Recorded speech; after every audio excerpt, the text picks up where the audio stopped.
아멘. 어떻게 오늘 이 오전부터 이 죄에 대한 이야기를 계속하게 됩니다.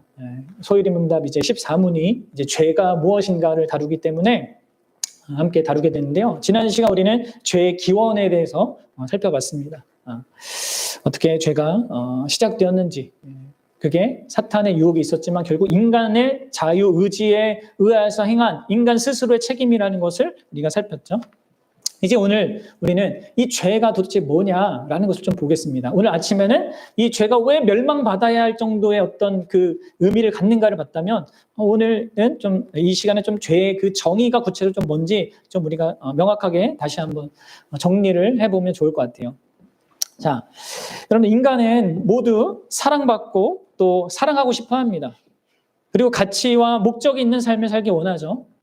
하지만 안타깝게도 우리가 사는 세상은요, 이런 우리의 소망이 잘 이루어지지 않는 것 같아 보입니다.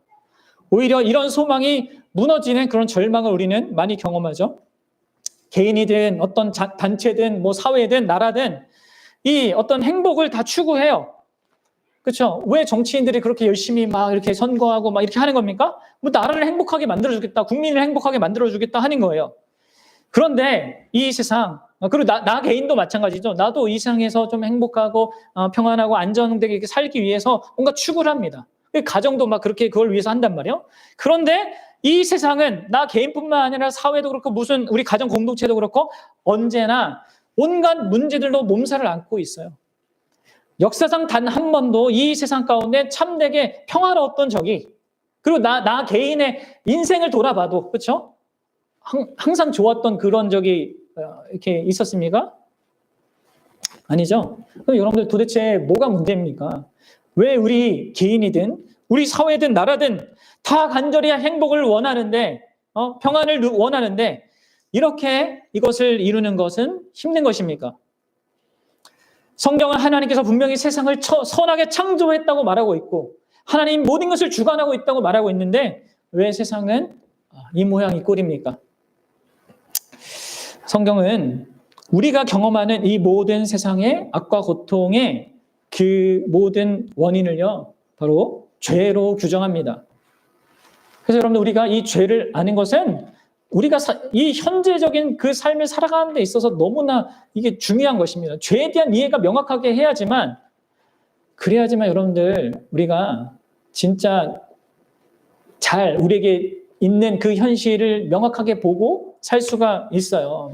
그리고 아무리 어떤 순간이 된다 하더라도 진짜 절망하지 않을 수 있는 것이 이 죄에 대한 실체를 명확하게 알 때 그럴 수 있는 것입니다. 그러면 죄가 무엇입니까? 죄. 우리가 뭐 성경 공부하신 지체들은 계속해서 우리가 성경 공부를 통해서도 많이 배웠는데 정리가 되어 있어요, 자기 안에? 생각해 보세요. 여전히 많은 사람들에게, 그리고 교회 다니는 사람에게도 죄는 그냥 사회적으로 합의된 규범이나 법을 어기는 것, 아니면 다른 사람에게 어떤 해를 끼치는 것, 아니면 양심에 꺼리끼는 일을 하는 것 정도로 생각해요. 혹시 여러분들 이 정도로 생각하고 있습니까? 근데 성경은 죄를 그렇게 말하지 않죠. 뭐라고 말합니까? 오늘 우리가 함께 읽은 본문이 말하고 있듯이 가장 명시적인 그 죄의 개념을 이렇게 얘기하는 거예요. 바로 불법이다. 무슨 말입니까? 하나님의 법을 어기는 것이다. 이렇게 얘기하고 있습니다. 이게 성경이 말하는 가장 명시적인 그런 죄의 개념이에요. 그리고 이제 야고보서 4장 17절에 또 이런 또 말이, 이러한 죄에 대한 정의가 있는데 같이 좀 봅시다. 읽어보세요. 시작. 그러므로 사람이 선을 행할 줄 알고도 행하지 아니하면 죄니라. 그러니까 우리는 나쁜 짓 하는 것만 죄라고 하는데 그게 아니라 내가 마땅히 행해야 되는데 하지 않는 거 있잖아요. 하나님을 사랑해야 되는데 사랑하지 않고, 이웃을 사랑해야 되는데 사랑하지 않고, 용서해야 되는데 용서하지 않는 이런 것들도 내가 마땅히 행해야 되는데도 행하지 않는 것을 죄라고 얘기하고 있단 말이에요. 그럼 이런 이해가 있습니까? 죄에 대한? 이러한 성경에 뭐 지금 제가 갖고 오진 않았지만 어떤 또 다른 어디예요? 빌립보서인가 야고보서인가에는 또 뭐라고 돼 있냐면 믿음으로 로마서에는 믿음으로 행하지 아니한 것은 죄다. 또 이렇게 얘기한단 말이에요. 그럼 이런 죄에 대한 개념을 이 얄팍하게가 아니라 풍성하게 알고 있어야 됩니다. 그래서 소율이 문답 이 14문 우리 믿음의 선배들은 이렇게 정리를 한 거죠. 다시 한번 보세요. 죄가 무엇입니까? 답 같이 읽어봅시다. 시작. 죄는 하나님의 율법을 조금이라도 부족하게 지키거나 그 법을 이제 어기는 것입니다. 그러나 죄는 하나님의 법을, 하나님의 뜻을 부족하게 지키는 거, 어기는 거. 나는 인간이니까, 연약하니까 어쩔 수, 이러한 발상은 진짜 빨리 제거시켜야 돼요.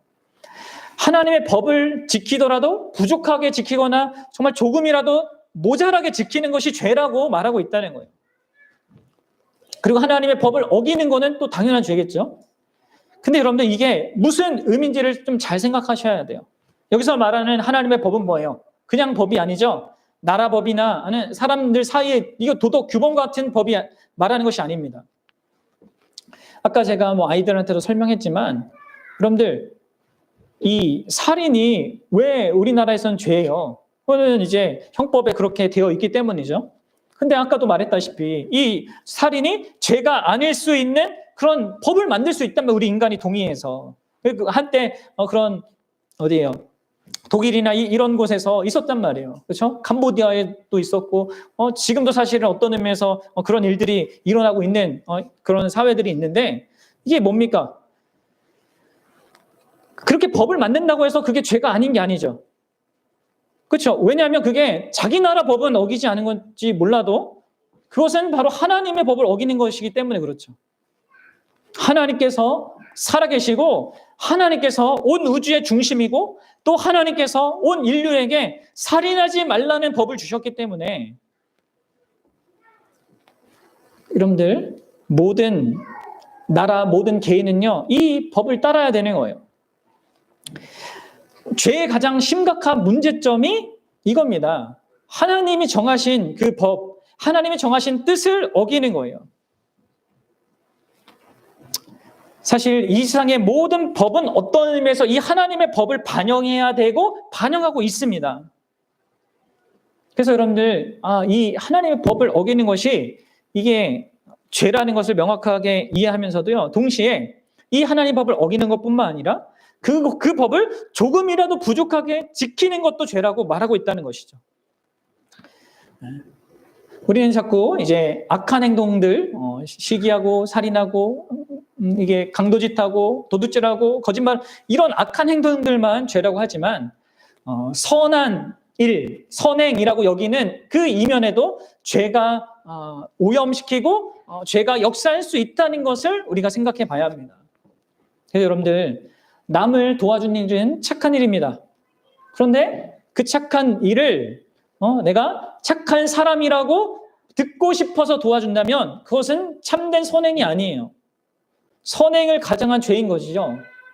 기도하는 것은 숭고한 일입니다. 하나님의 말씀에 순종하는 것입니다. 하지만 나는 기도하는 경건한 사람이야라는 그 말을 듣기 위해서 기도한다면 뭡니까? 그것은요 하나님께 기도하는 게 아니에요. 사람들에게 보이기 위해서 하는 것이죠. 기도의 대상이 사람인 것이죠. 그래서 이런 기도는 악한 것입니다. 기도 자체는 악한 것이 아닌데 그 기도가 악에 물들고 죄에 오염되는 거예요. 그래서 이게 여러분들 하나님의 법에 순종하는데 부족하고 모자른 것입니다. 그래서 여러분들 자기의 그 신자는 뭘 회개합니까? 악한 것, 내가 잘못한 것 이렇게 그것만 하는 것이 아니라 자기 선행도 볼 줄 알고 그 선행에 죄악된 것 어떤 것이 있는지를 살피고 그것을 회개하는 자인 거예요. 잘못된 것만 회개하는 것이 아니라 잘하고 있는 것도 회개하는 게 신자란 말이에요. 자, 그래서 여러분들이 이러한 죄에 대한 명확한 좀 이해를 좀 가져야 합니다. 그리고 이런 이해를 가지면 진짜 인간은 자기의 선행, 자기 무엇도 근거에서 살 수 없구나. 이것을 알게 되는 거예요. 나의 무엇을 근거로 하나님께 나갈 수가 없구나. 하나님은 여러분들 거룩한 것, 완전하게 깨끗한 것만 원하십니다.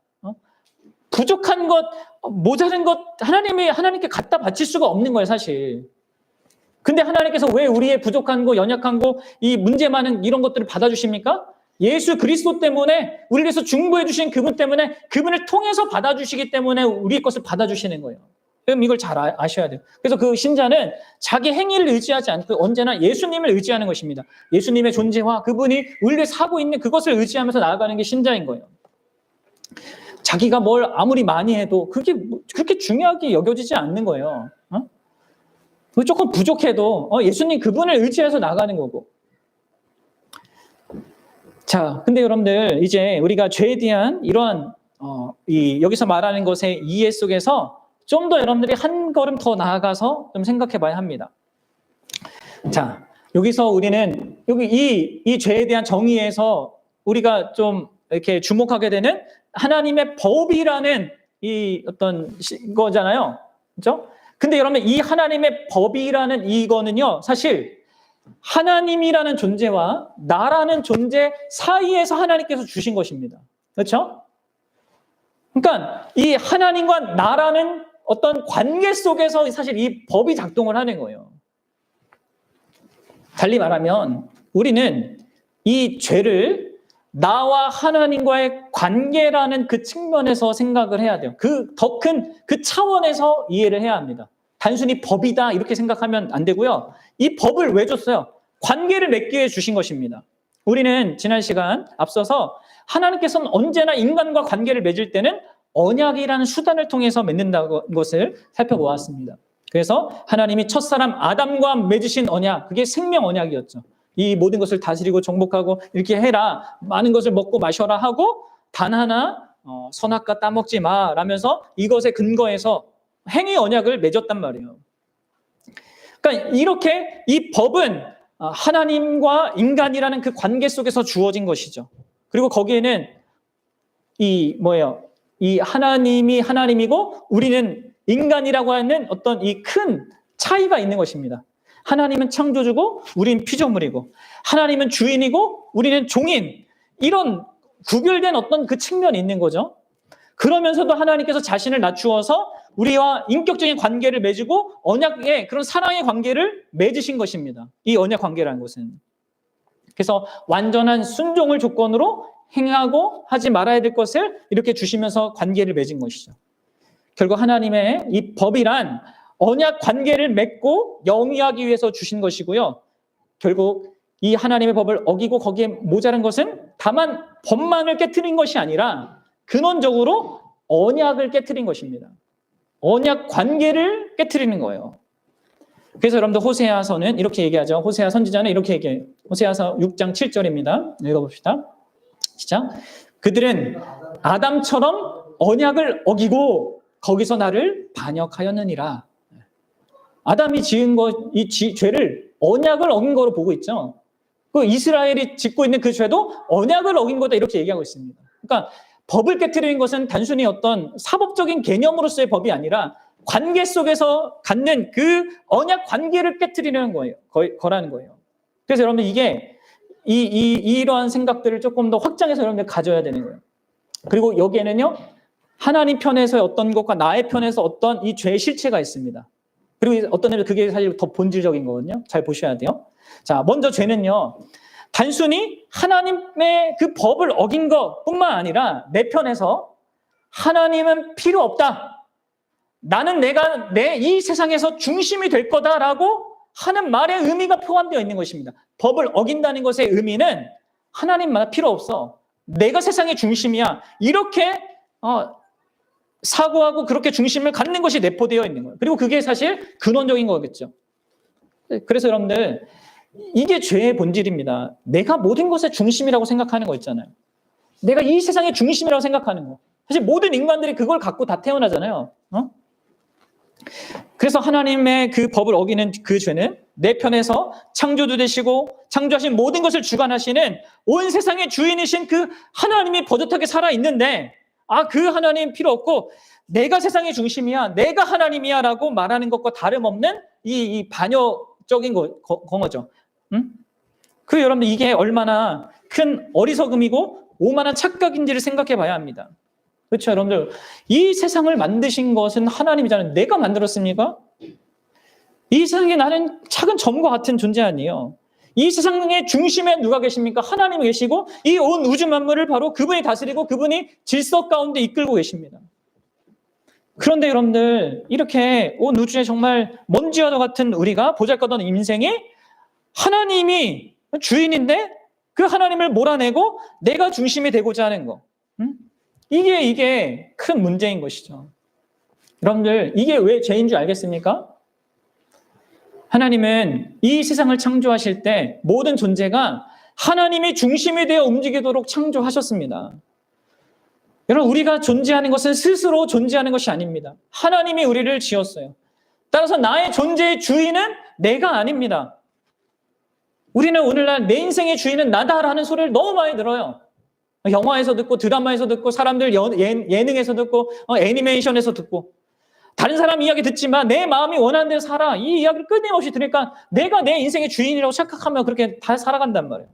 아니요, 여러분들. 우리 인생은 내가 스스로 만들어낸 것이 아닙니다. 하나님이 창조하셨습니다. 나의 주인은 내가 아니라 하나님입니다.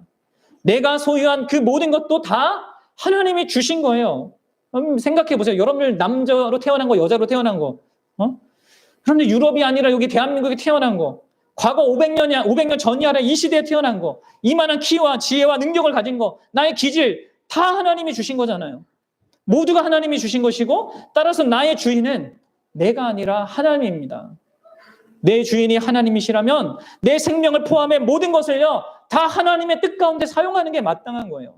그런데 죄는 이런 하나님의 주인 되심을 부인하고 내가 내 삶의 주인이라고 생각하면서 모든 것을 다 자기 거라고 생각하고 여기는 것이죠. 이게 심각한 문제예요. 하나님의 주권을 찬탈하는 것이거든요. 주인이 아닌데 주인 노릇하는 것입니다. 여러분 생각해 보십시오. 아무런 자격 요건도 아닌데 사람들이 다 그냥 경찰복을 딱 다 입어요. 그리고 나서 막 경찰 노릇을 한다고 생각해 보세요. 어떻게 이렇게 이 사회가 어떻게 될까요? 온 사회가 혼란의 도가니에 빠지게 될 것입니다. 자격 조건도 아닌데 경찰로도 한다면, 그럼 내가 세상의 주인도 아닌데 내 삶은 내가 주인이야. 자격 요건과 그 조건도 안 되는데 주인 노릇한다. 그럼 그게 지금 이 세상의 현실에 악과 고통이 가득한 가정 아름답고 화목해야 될 가정 안에 바로 이 죄 때문에 문제가 많은 이 나라 안에 이 죄 때문에 여러분들 아무리 정치인들이 뭐 한다고 해도 이렇게 문제가 많은 것입니다. 자, 여러분 이거를 이제 나의 인생에서 하나님을 몰아낸 것 속에서 내 중심성을 갖는 이 죄를요 하나님 편에서 이제 생각해 보십시오. 그것은 특별히 우리를 정말 이 세상 만물 중에 가장 특별한 존재로 만들고 인격적인 사랑의 관계를 나누기 원하시는 그 하나님을 무시하고 그 하나님을 배반한 거죠. 그분의 주권을 진짜 가벼운 걸로 여기는 것입니다. 이건 역시 심각한 것입니다. 내가 주인인 양 행세하는 것도 문제지만 이 측면은 더 큰 거죠.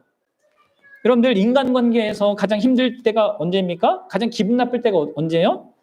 누군가 나를 무시할 때요. 별로 중요하지 않은 사람에게 무시를 당해도 무시당하는 것은 기쁘지 않습니다. 기분 나쁩니다. 왜냐하면 무시는 그 사람의 존재가 없다고 여기는 것과 같기 때문이죠. 무시는 그 존재가 아무런 가치도 없고 의미도 없다고 여기는 것입니다. 왜 학교에서, 직장에서, 사회에서 왕따를 당하는 사람들이 왜 극단적인 선택을 하는 거예요? 무시당해서잖아요. 그래서 여러분들 무시하는 것은 사실 그 사람을 살해하는 것과 다름없는 거예요. 근데 여러분들 그러한 무시를 진짜 존귀한 사람, 특별히 원래 나와 사랑의 관계를 맺고 있던 존재에 대해서 그렇게 한다면 어떻게 되겠습니까? 그거는 더 심각한 것입니다. 아무 잘못한 것도 없는데 나를 사랑하는 그 존재를 무시하고 외면하고 배반한다. 최악 중에 최악이죠. 그래서 여러분들 성경이 이러한 결혼 관계를 소중히 여기고 이렇게 이혼하는 거에 대해서 강력하게 하나님께서 미워하시는 것이라고 드러내는 것입니다.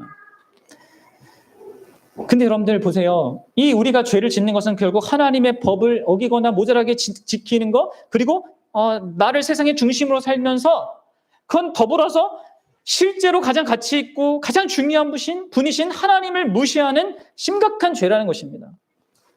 하나님의 법을 어기는 것은 결국 하나님의 존재를 무시하는 거예요. 우리를 사랑하고 우리를 지으셨고 우리 삶에 참된 의미와 가치와 목적을 주시는 그 하나님이 마치 없는 존재로 여기는 거란 말이에요. 이것은 하나님을 크게 모독하는 것이고 무시하는 것입니다. 그리고 비교하자면 하나님의 존재를 살해하는 것이죠. 우리가 하나님의 법을 어기거나 부족하게 지키는 모든 행위는 하나님을 크게 모독하는 것입니다. 모욕하는 것입니다. 하나님을 살해하는 의미의 죄가 된다는 것을 알아야 돼요. 하나님은 물론 죽지 않죠. 근데 우리가 행한 범죄의 크기는 그토록 큰 것입니다. 그래서 제가 오전에도 말했지만 죄의 크기는 그 죄가 행하는 어떤 파괴력에 따라 결정되는 것이 아니에요. 그런 것도 이제 살이나 거짓말 이런 것들 차이가 분명히 있겠지만 이 죄의 크기를 결정하는 것은요, 결국은 그 대상이 누군가입니다. 그럼 사람을 상해하는 것을 생각해 보십시오. 그 죄를 범하는 그 대상이 누구냐에 따라 사실 그 크기가 결정되잖아요. 친구를 때리는 것과 여러분 부모를 때리는 것에 차이가 있어요, 없어요? 있습니다. 성경은 큰 차이가 있다고 얘기해요. 더 뭐가 악한 것입니까? 큰 죄입니까? 둘 다 죄악되지만 부모를 때리는 것은 돌로 쳐서 죽임받아야 될 그런 큰 죄로 여겨졌단 말이에요. 근데 여러분들 우리가 사실 모든 사람들에게 짓는 모든 죄는 사실 그 사람을 지으신 하나님을 대적하고 무시하는 거잖아요. 모욕하는 거잖아요.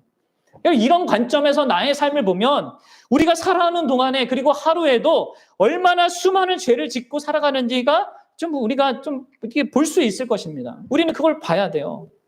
객관적으로 말이죠.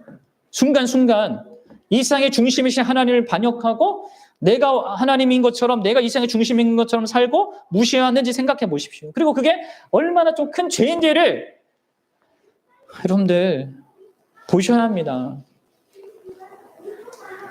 나는 그래도 착하고 훌륭하고 좋은 일도 많이 해왔습니다. 라고 혹시 이렇게 말할 사람이 있습니까? 그런 나에게 내가 그토록 죄인이라는 거 그것은 좀 지나친 것 같습니다라고 말하는 사람이 있습니까? 여러분들 한번 제가 예를 들어 보겠습니다. 제가 자주 들은 이렇게 성경 공부 이제 처음 시작하는 분들에게 자주 드는 예인데요. 이거예요. 여러분들이 평소에 좋아하는 친구가 있다고 해보세요. 그 사람이 되게 모든 면에서 나이스하고 훌륭하고 되게 인정받고 능력도 있고 매너도 있고 이래요. 그래서 그 사람이 나를 초대했어요. 그래서 여러분들이 이제 여러분들 초대해가지고 그 사람 집에 갔습니다. 같이 식사도 하면서 가족들도 다 좋아요. 근데 뒤에 저기 뒷방에서 자꾸 소리가 나네. 딸그락 딸그락. 물어보던 거죠. 혹시 무슨 소리냐? 그러니까 친구가 신경 쓰지 말라고.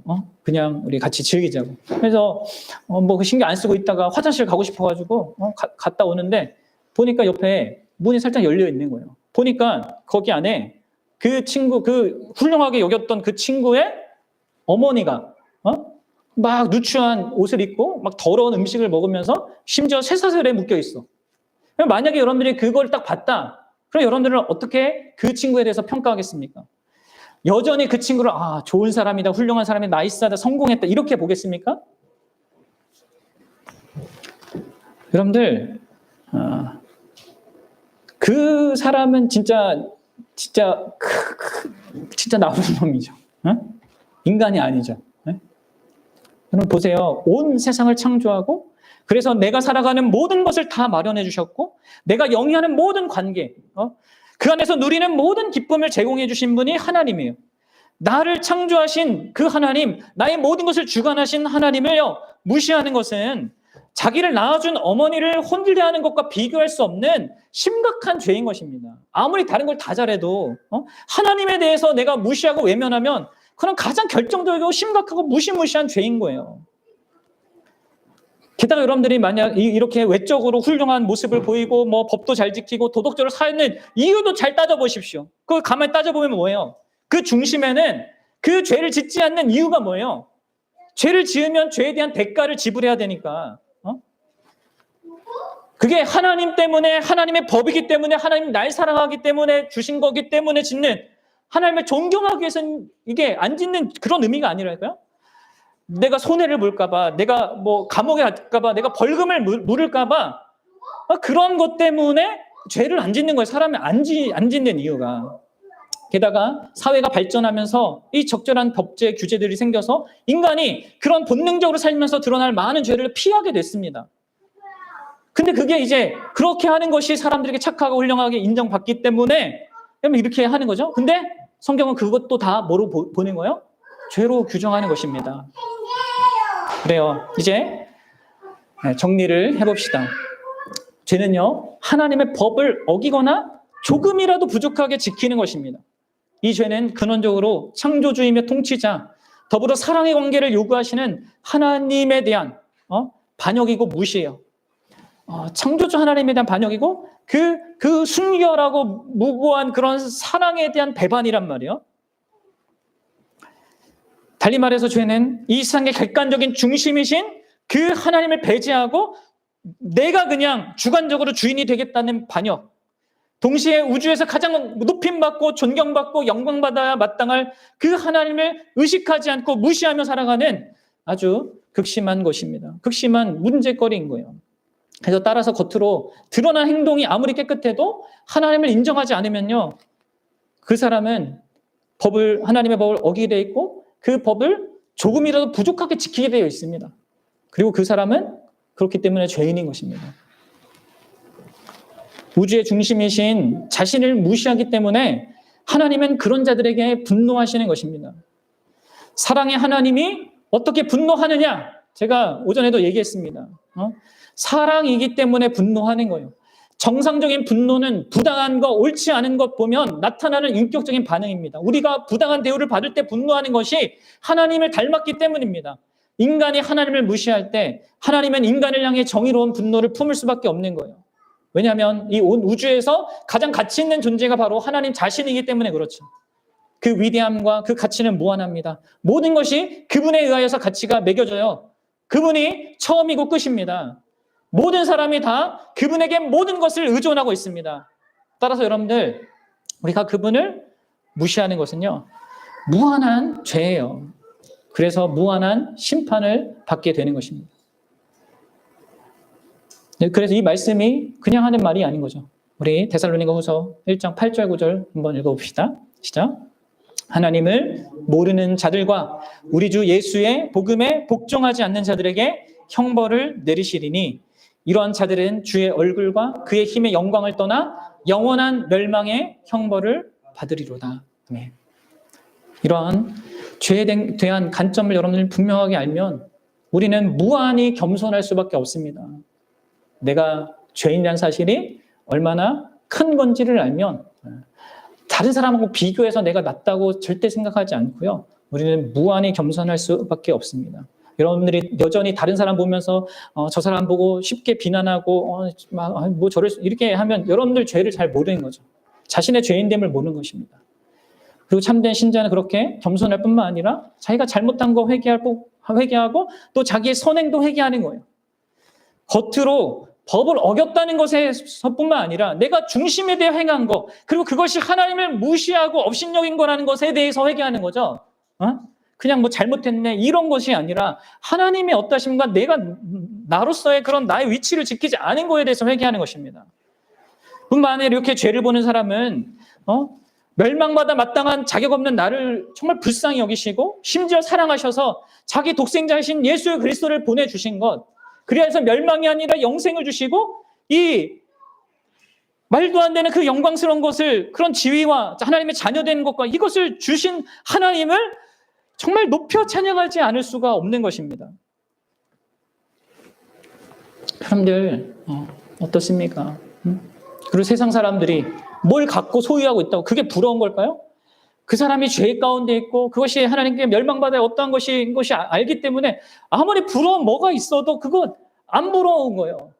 내가 다른 사람보다 더 악한 어떤 조건에 있다 할지라도 내가 이런 가장 문제가, 이 죄의 문제가 해결된 그 사람, 그리고 하나님의 그 말도 안 되는 사랑을 받는 대상이 된 거, 그것만으로도 여러분들 가장 행복할 수 있는 사람이 되어야 한단 말이에요.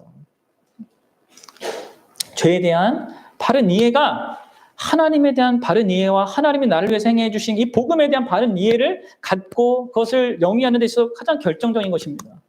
하나님, 여러분들 이 죄에 대한 명확한 이해를 가지고 진짜 그러한 나를 하나님께서 진짜 까닭 없이 진짜 무슨 나에게 뭐가 이게 뭐 그렇게 사랑할 만한 뭐가 있다고, 그런 나를 진짜 어떻게 그렇게 사랑할 수 있는지 그 사랑에 놀라면서 그 사랑이 우리에게 가져다준 놀라운 또한 모든 복들까지 생각하면서 여러분 살아가시기 바랍니다. 그럼 우리의 인생이 진짜 모든 것이 달라 보입니다. 모든 것이 달라 보여요. 내가 당하는 힘든 거, 어려운 거 있잖아요. 여러분들이 원래 당해야 될 것보다 지금 이 땅에서 여러분들 경험하는 모든 악과 고통과 막 나를 힘들게 하고 난 고통스러워 힘들어 이런 것이야. 여러분들 십자가에서 여러분들을 대신해서 받으신 예수님께서 경험하신 것에 비하면 사실 아무것도 아닙니다. 게다가 여러분들에게는 정말 이 땅에서 여러분들이 누리고 소유할 어떤 그 기쁨보다 더 영광스럽고 복된 그 기쁨이 앞날에 예비되어 있어요. 이 세상에 있는 기쁨 다 아닙니다. 여기 착각하면 안 돼요. 이거 속으면 안 돼요. 이 세상에서 누릴 수 있는 이게 전부가 아니란 말이에요. 하나님이 그리스도 안에서 약속하신 그 약속하신 미래의 기쁨이 있단 말이에요. 그것을 향해서 우리는 나아가는 것입니다. 그러니까 이것을 아는 자로 우리가 살아가기 때문에 우리는 사실 어떤 의미에서 어떠한 형편에 있어도 괜찮은 것입니다. 사도 바울처럼 감옥에 있는데도 그렇게 얘기할 수 있는 나는 자독한다 할 수 있는 것입니다. 이러한 분명한 이런 죄에 대한 이해와 그리고 그러한 우리를 진짜 말도 안 되게 사랑하시는 하나님의 사랑을 아는 자로서 여러분들 이 한 주도 우리가 삶의 여러 국면을 우리가 또 막 헤쳐나가야겠지만 이 근원적인 것을 보시면 여러분들 든든하게 살아갈 수 있습니다. 그럴 수 있기 바라요. 네, 시간 우리 함께 찬양합시다.